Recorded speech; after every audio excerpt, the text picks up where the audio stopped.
Me da mucho gusto comunicarme con ustedes. Como presidente de México, tengo la responsabilidad de informarles sobre mi estado de salud.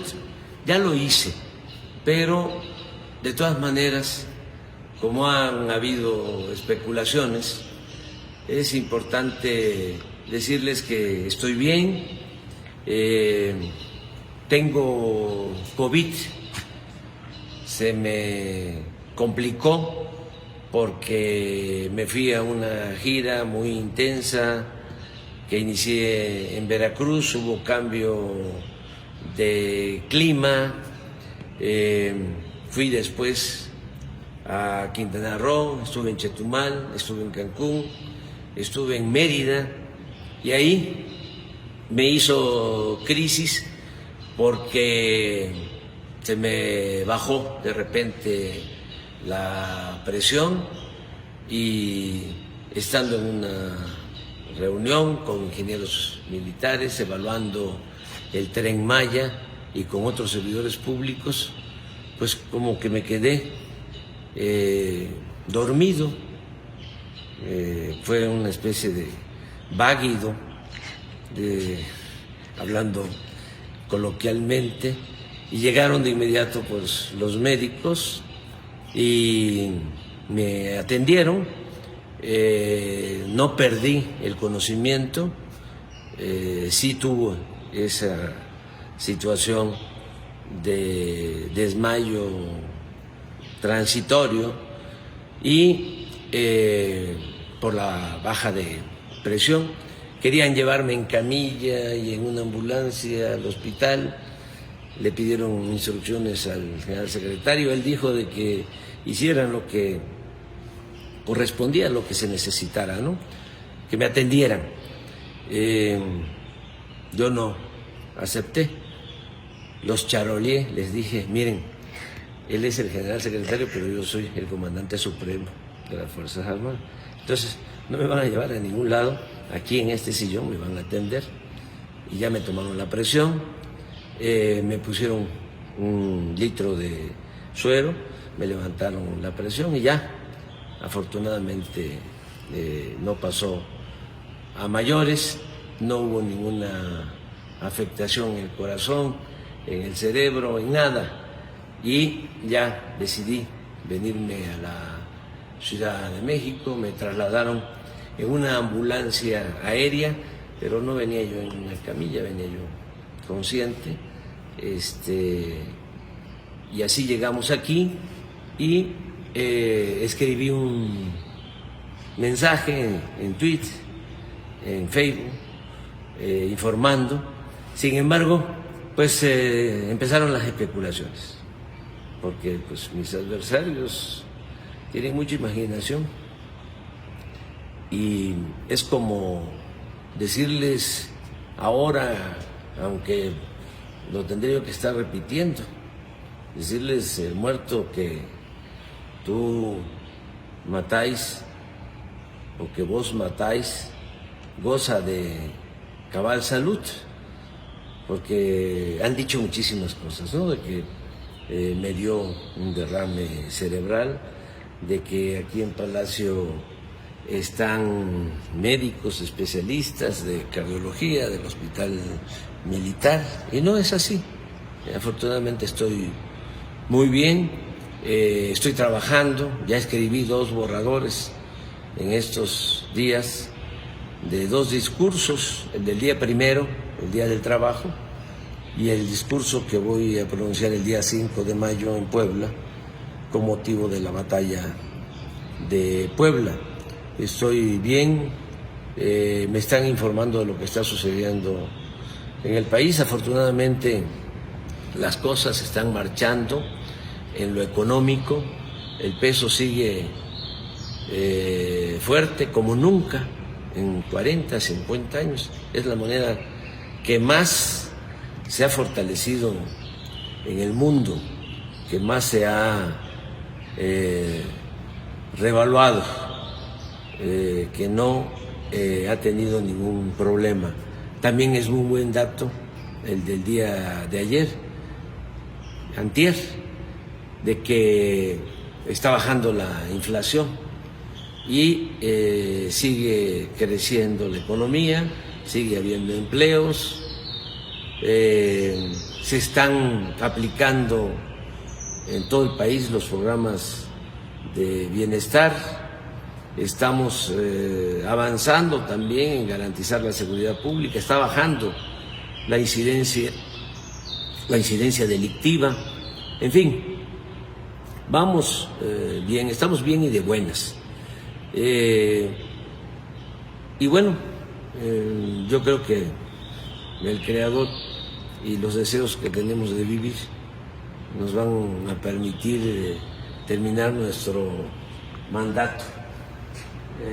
Aquí estamos en este recinto, en esta intendencia.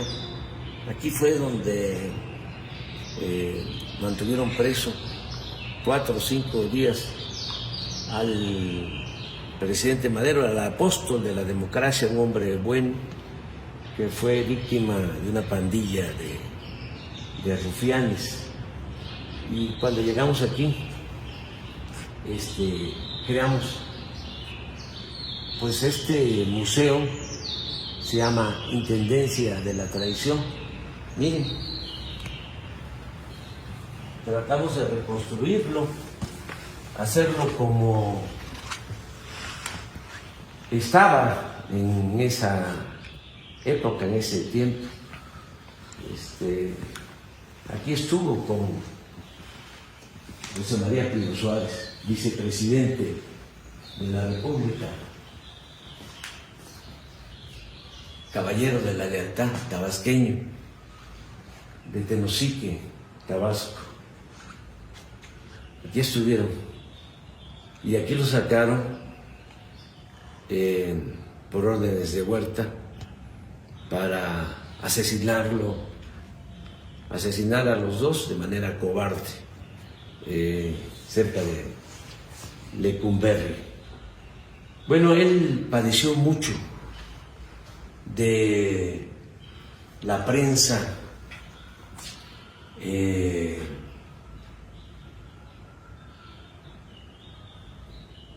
calumniosa. Paco Ignacio Taibo escribió un libro extraordinario sobre Madero que se los recomiendo, que se llama Tiempos de Sopilotes, porque lo trataron muy mal los periodistas de ese entonces y también los intelectuales.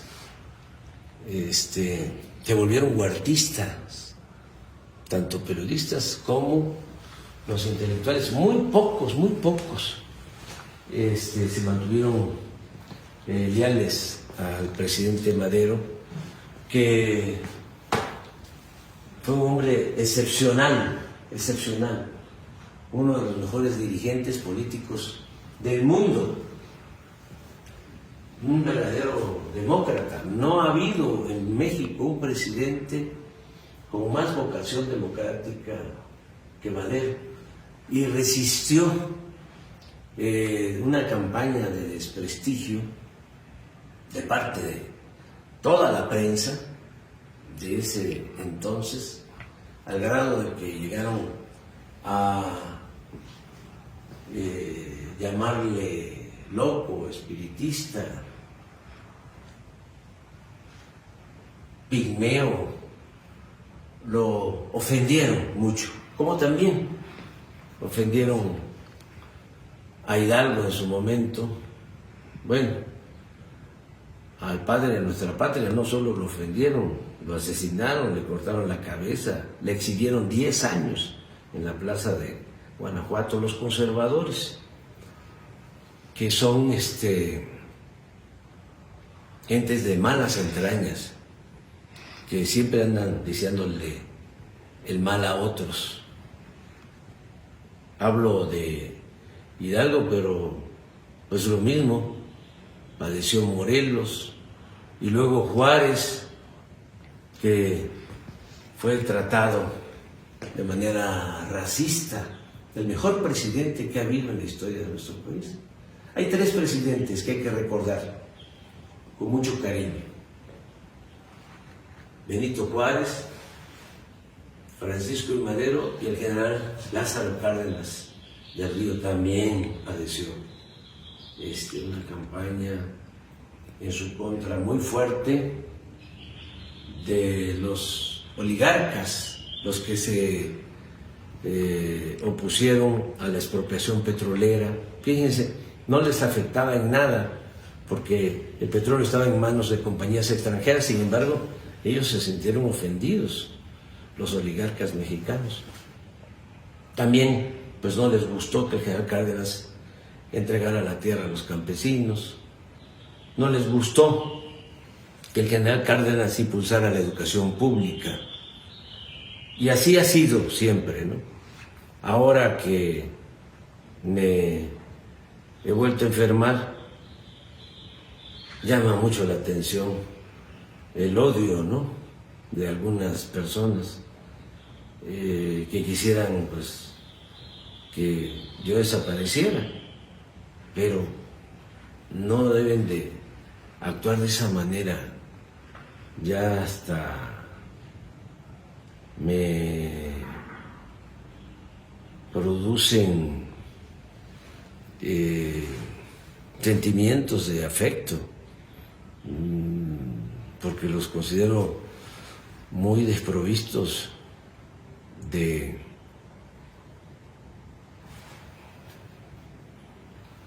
buenos sentimientos, los veo muy solos, muy vacíos, con mucho odio. No deberían de pensar así, no hay que desearle mal a nadie, hay que aplicar el principio del amor al prójimo. Y sí, es impresionante, ¿no? Unos que dicen, ante la falta de información, lo que se sabe, Alarraqui, por ejemplo, un comentarista dice, supe por la hermana de un médico militar que atendió al presidente, que padece de una embolia, de un infarto cerebral. Tengo otro informe parecido, de gente que está hablando de eso. Luego Riva Palacio igual, sí le dio COVID, pero también tiene un derrame cerebral y lo están atendiendo muchos médicos.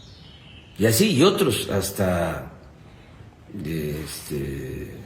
quienes ya me dieron por muerto. Me acuerdo mucho de Charrasca. Antes se usaban, para resolver las diferencias, se usaban los duelos. Hubieron duelos muy famosos, por ejemplo, el abuelo de Octavio Paz, Irineo Paz, que era periodista, fue director del periódico Patria, fue un liberal, luchador, de mucha pasión. Entonces entraron en diferencias con un hermano del maestro Justo Sierra, y entonces se retaron a duelo y se nombraban padrinos, y Irineo Paz mató en el duelo al hermano de Justo Sierra, del maestro Justo Sierra, el maestro de América, secretario de Educación en la época de Porfirio Díaz, además mecenas, impulsor de poetas y de grandes escritores de esa época, ¿no? Bueno, pero hay otro caso de un duelo en Peralvillo, donde a un personaje llamado o conocido como Charrasca, lo retan a un duelo y él nombra a su padrino y el otro pues también nombra a su padrino, definen la hora, el día, y el caso es que no se presentó Charrasca a la hora y el día y al día del duelo. Y le dijo al padrino, tú les dices que no me voy a presentar. Y es muy chistoso porque el padrino de Charrasca le dice a los otros, ¿no?, al del duelo y a su padrino, dice Charrasca que no se va a presentar y que lo den por muerto y que vayan y ya, y los insultan, ¿no? Entonces, a mí me han dado por muerto varias veces.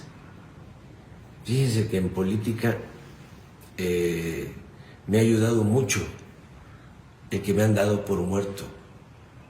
Después de que nos hicieron el fraude, de que nos robaron la presidencia en el 2006, que vino ese sexenio tremendo de García Luna, ya se pueden imaginar. A mí me dieron por muerto, porque decidí recorrer todos los pueblos de México. Entonces, me reunía yo con 10, 20, 30, 50, 100 gentes.